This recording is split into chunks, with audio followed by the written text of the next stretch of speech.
Belonging is a bit of an elusive concept sometimes. A lot of your ability to belong is based on where you've been in your life.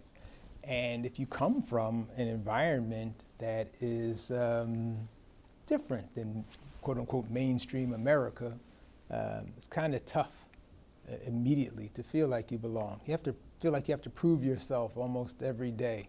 I'll go back to another experience in my life where I didn't feel like I belonged, and I think I may have made, at that time, the wrong choice, but it turned out to be another one of the experiences in life that helps you do better.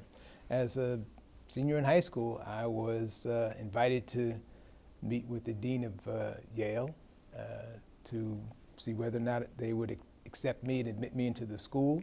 It turns out that I was going to be admitted to the school and was invited up for a final visit to spend the night with some students at Yale, and then the next day to meet with the dean and essentially sign an acceptance letter to go. Well, I went to Yale. They paid for my bus ticket. I went there. I got into New Haven, got off the bus and walked to the campus. And when I got to the campus, the area around the campus was very similar to my environment here in Essex County. It was very urban. There were stores on the corner, bodegas similar to what we had here. But then I reached the campus, and there were these literally ivy walls and these big gates with these big stone structures. And I walked through that gate and immediately felt like I did not belong.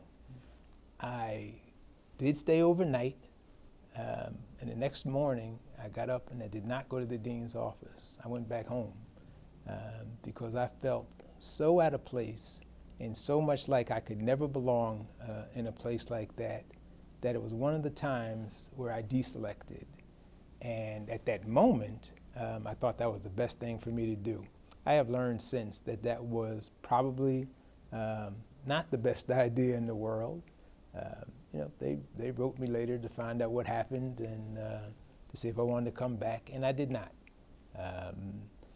But it helped me understand, again, that people may have more confidence in you than you have in yourself, and they're right.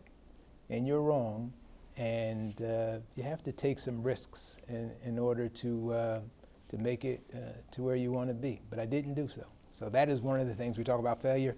That's one of the things that I probably look at as a small failure in my life, but it helped me become the person that I am because it helped me look at opportunities down the road and realize that you had to take it on, whether you believed that it was the right thing or not, or whether you could achieve it or not, or whether you belonged or not.